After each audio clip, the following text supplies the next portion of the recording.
وانا صغير كنت بتكسف اتكلم مع البنات. كنت دايما لما احب اقعد اتكلم مع بنت لازم اكلمها في الحاجه اللي انا بحبها، اكلمها في الرياضه، اقول لها شفتي نوال المتوكل في ال 800 وال 1500، غادة شعاع في العشاري، مش عارف كانوا بيزهقوا تقريبا او حاجه. لما جه سن المراهقه كان عندنا بنات والولاد بيصاحبوا بعض وكده في الفصل، فجيت لواحد صاحبي قلت له طب ما كل اصحابنا صاحبوا بنات وكده، حاطط ايده على كتفي وقال لي ترضاها لاختك؟ قلت له البنت دي عجباني قوي، صاحبها تاني يوم الندل. مرت عليا فترة الجامعة ما كنتش بروح، جت بعد ما اتخرجت صحابي قالوا لي ما عندكش غير بقى الشغل، تروح لأي واحدة عجباك أو شايفها مناسبة قول لها عايز اتجوزك. عملت اللي بيقولوا عليه، لقيتها بتضحك يا اما البنات وانا داخل الشغل بيتوشوشوا. فقلت الفضايح دي مفيش بقى غير جواز الصالونات هو اللي يحل المشكله. جواز الصالونات ده عامل زي ضربه الجزاء بالظبط.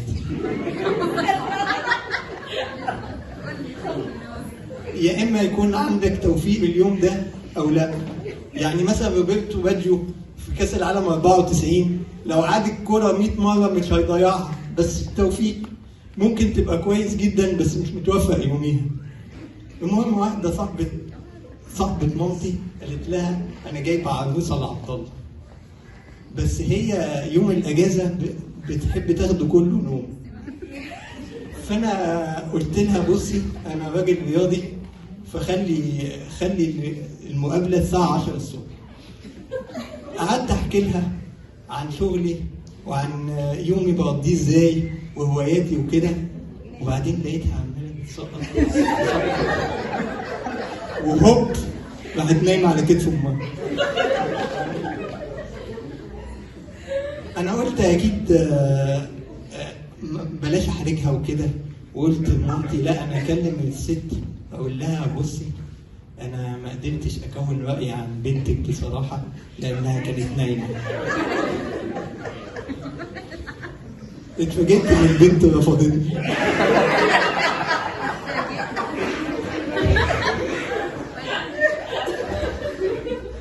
ابويا قال لي انت كبرت بقى ولازم تتجوز. انا ليا واحد صاحبي بص انت تيجي معايا بكره الشغل وصاحبي ده عنده بنت تنفعك قوي. قلت بس تمام. ابويا خدني معاه تاني يوم الشغل وبعدين دخلني شركه سياحه. فبعدين انا قاعد في شركه السياحه وابويا دخل الحمام، صحابي قالوا لي يا عبد الله انت بتتكسف، ما ده لو البنت داخله هي ومامتها ليك 30 ثانيه تعرف تبص عليها، تشوف بقى شعرها كويس، تشوف اللي انت عايزه لانك هتتكسف تبص طول القعده. لقيت بابايا دخل الحمام فقلت اكيد البنت اللي في الريسبشن دي هي العروسه. قعدت ابص عليها قلت ايه ده؟ طب ما شعرها كويس، يمكن عايزه تخس شويه بس مش مشكله، مقدور عليه. ابويا خرج من الحمام ولقيته جاي معاه صاحبه، فلقيت صاحبه بيقول لي تعالى اطلع معانا المكتب فوق. بس طلعت معاه المكتب ولقيت صاحبه عمال بيسالني عن شغلي وعن شقتي وعن هتعمل ايه في مستقبلك، بيكلمني كاني بتقدم لبنته. خلص الكلام وبيقول لي عندك اي سؤال تحب تسالوني؟ قلت له ممكن اشوف العروسه؟ لقيته اتنطر من الكرسي، انت اتجننت؟ عايز تشوف العروسه؟ لقيت ابويا بيقول لي ينفع كده تكسفني؟ دول عيله محافظه ما يصحش تقول له عايز اشوف العروسه. مره تانية كان في واحد صاحبي قال لي بص يا عبد الله انت كبرت وانا جايب لك عروسه كويسه. قلت له كويس. قال لي بص احنا هنخرج سوا يوم كذا ونقعد في الحته الفلانيه. قلت له بص هي تحدد المكان بقى لحسن يقولوا عليا بخيل. بس حددت المكان واول لما وصلنا لقيت بالصدفه 4 اصحابها قاعدين معانا في الترابيزه.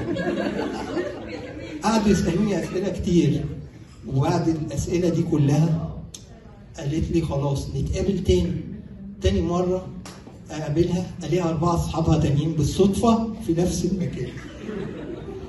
بس مره في الثانيه، ففي يوم بوصلها واحنا راجعين، فلقيت الفرده اللي ورا في العربيه فرقعت، منظر محرج قوي.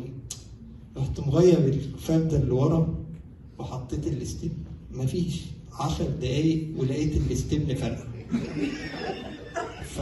طب اعمل ايه؟ وقفت تاكسي. كانت فاكراني ان انا بوقف لها تاكسي. انا ركبت التاكسي وخدت الاستبن اصلحه.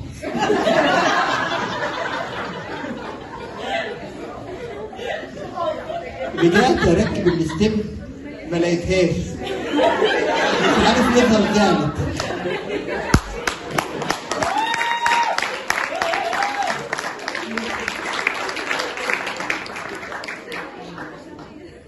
عامة هي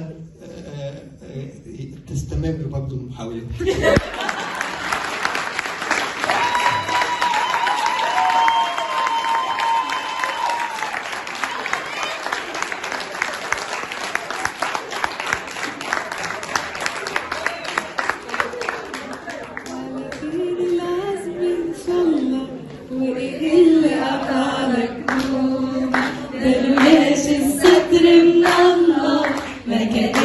قامت لك قومة لسانك عين تدوم، ما انتش عايز تتوب. لسانك عين تدوم، ما انتش عايز تتوب. ده البر ملوش امان والعشق ملوش ضمان، يا رضا على حتف طوب وانشالك سهم خايب يا ملطشة القلوب يا جلاب المصايب.